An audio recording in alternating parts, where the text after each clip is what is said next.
आकाशवाणी गोरखपुर से प्रादेशिक समाचार।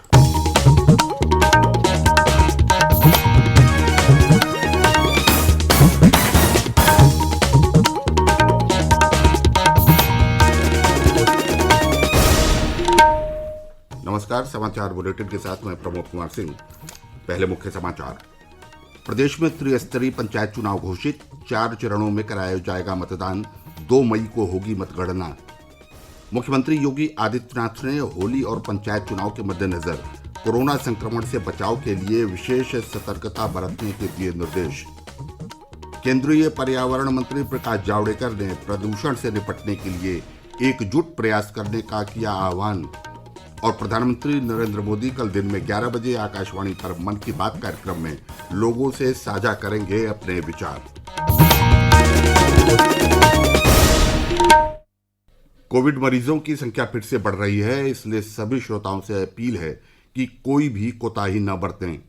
सभी सुरक्षा उपायों का पालन करें और 45 वर्ष से ऊपर के सभी लोग बेहिचक टीका लगवाएं। सुरक्षित रहें और इन उपायों का पालन करें। मास्क पहनें, 2 गज दूरी है ज़रूरी, सुरक्षित दूरी बनाए रखें, हाथ और मुंह साफ रखें। और अब समाचार विस्तार से। राज्य निर्वाचन आयोग ने प्रदेश में त्रिस्तरीय पंचायत चुनाव कराने की घोषणा कर दी है।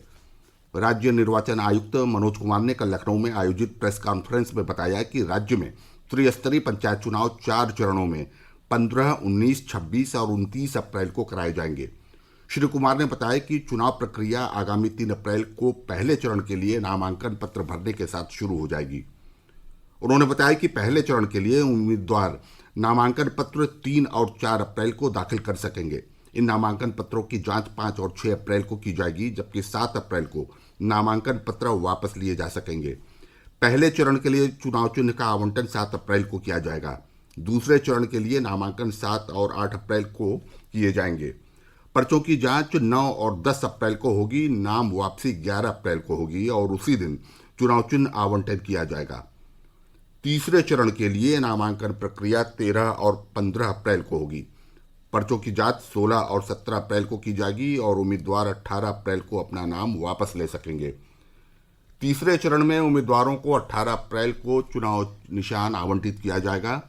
चौथे और अंतिम चरण के चुनाव के लिए नामांकन पत्र 17 और 18 अप्रैल को भरे जाएंगे, जिनकी जांच 19 और 20 अप्रैल को होगी, जबकि नाम वापसी के लिए 21 अप्रैल की तारीख तय की गई है और उसी दिन उम्मीदवारों को चुनाव निशान दिया जाएगा।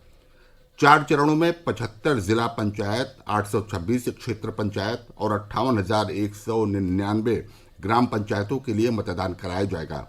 मतगणना 2 मई को कराई जाएगी। और विवरण हमारे संवाददाता से। पहले चरण में 15 अप्रैल को 18 जनपदों में चुनाव होगा। दूसरे चरण में 20 जनपदों में 19 अप्रैल को वोट डाले जाएंगे। तीसरे चरण में भी 20 जनपदों में 26 अप्रैल को वोट पड़ेंगे। वहीं चौथे और आखिरी चरण के लिए 29 अप्रैल को 17 जनपदों में वोट डाले जाएंगे। राज्य निर्वाचन आयोग के अनुसार प्रदेश में 80,762 मतदान केंद्रों पर 2,03,050 पोलिंग बूथ बनाए गए हैं। इस निर्वाचन के लिए कुल 12 करोड़ 39 लाख मतदाता पंजीकृत हैं, जिनमें से लगभग 47% महिला मतदाता हैं। MS यादव, आकाशवाणी समाचार, लखनऊ। मुख्यमंत्री योगी आदित्यनाथ ने कहा है कि दूसरे राज्यों में कोरोना संक्रमण के बढ़ते मामलों को देखते हुए और आगामी दिनों में होली और अन्य त्योहारों तथा पंचायत चुनाव के मद्देनजर कोविड से बचाव के लिए अतिरिक्त सावधानी बरतने की आवश्यकता है। लखनऊ में अपने सरकारी आवास पर कल एक उच्च स्तरीय बैठक में अनलॉक व्यवस्था की समीक्षा करते हुए श्री योगी ने अधिकारियों को निर्देश दिया कि कोविड-19 के प्रति पूरी सतर्कता बरती जाए। उन्होंने कहा कि कोरोना से बचाव के लिए लोगों को लगातार जागरूक किया जाए। मुख्यमंत्री ने कोविड अस्पतालों में सभी आवश्यक सुविधाएं सुनिश्चित करने के निर्देश देते हुए कहा कि इन अस्पतालों में पर्याप्त संख्या में चिकित्साकर्मी, दवाएं, मेडिकल उपकरण सहित ऑक्सीजन का पर्याप्त प्रबंध किया जाए।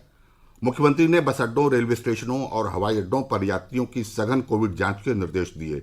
मुख्यमंत्री ने कहा कि कोविड-19 के संक्रमण वाले मरीजों को क्वारंटीन करते हुए उनके इलाज का समुचित प्रबंध किया जाए। श्री योगी ने जनपद स्तर पर integrated command and control centre को क्रियाशील रखने के निर्देश दिए। मुख्यमंत्री ने कहा कि सभी जिलाधिकारी और मुख्य चिकित्साधिकारी प्रतिदिन सुबह कोविड चिकित्सालय में और शाम को integrated command and control centre में बैठक करें। केंद्रीय पर्यावरण, वन और जलवायु परिवर्तन मंत्री प्रकाश जावड़ेकर ने कहा है कि राष्ट्रीय स्वच्छ वायु कार्यक्रम के अंतर्गत सरकार ने 2024 तक वायु प्रदूषण में 20 से 30% तक की कमी लाने का लक्ष्य निर्धारित किया है। वायु प्रदूषण कम करने के लिए देश के 132 चयनित शहरों के लिए कार्य योजना पर अमल करने के लिए कल एक समझौता ज्ञापन पर हस्ताक्षर किए गए। प्रादेशिक समाचार आप आकाशवाणी गोरखपुर से सुन रहे हैं। प्रधानमंत्री नरेंद्र मोदी कल दिन में 11 बजे आकाशवाणी पर मन की बात कार्यक्रम में देश विदेश के लोगों के साथ अपने विचार साझा करेंगे। मासिक रेडियो कार्यक्रम की यह 75वीं कड़ी होगी। मन की बात कार्यक्रम आकाशवाणी और दूरदर्शन के समूचे नेटवर्क पर तथा आकाशवाणी समाचार वेबसाइट www.newsonair.com और news on AIR mobile app पर भी प्रसारित किया जाएगा। इस कार्यक्रम का आकाशवाणी, दूरदर्शन समाचार, प्रधानमंत्री कार्यालय और सूचना तथा प्रसारण मंत्रालय के यूट्यूब चैनलों पर भी सीधा प्रसारण किया जाएगा।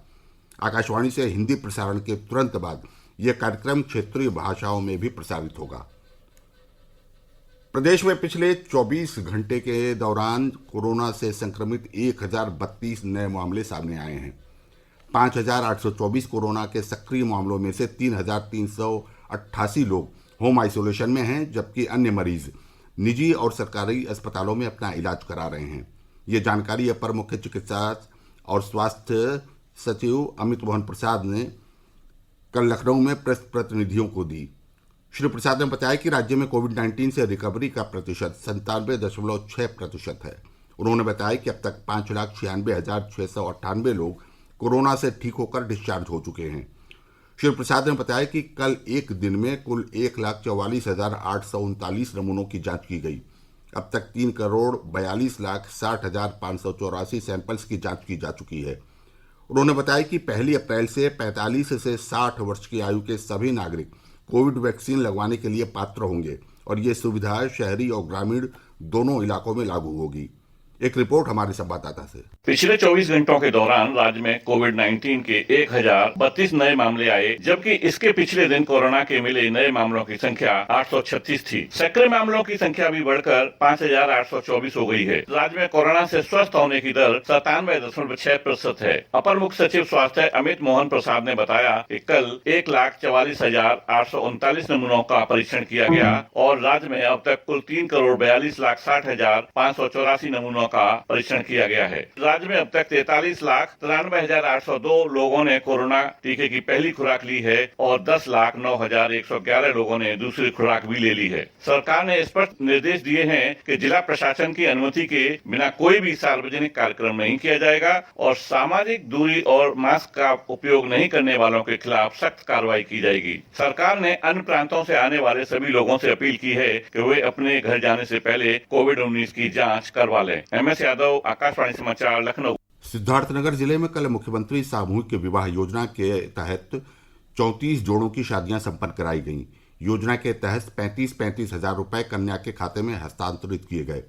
इस अवसर पर स्थानीय सांसद जगदम्बिका पाल समेत जिले के कई अधिकारीगण मौजूद थे। कार्यक्रम को संबोधित करते हुए सांसद श्री पाल ने कहा कि 2017 में भाजपा सरकार आने के बाद मुख्यमंत्री द्वारा ये अनूठी पहल की गई, जिसके तहत समाज के गरीब और वंचित तबकों की कन्याओं की शादी कराने में काफ़ी सुविधा हुई।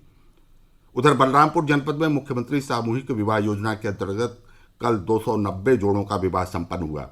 जिले के सभी विकासखंडों में सामूहिक विवाह कार्यक्रम का आयोजन किया गया था। और अंत में बुलेटिन के मुख्य समाचार एक बार फिर। प्रदेश में त्रिस्तरीय पंचायत चुनाव घोषित, 4 चरणों में कराया जाएगा मतदान। 2 मई को होगी मतगणना।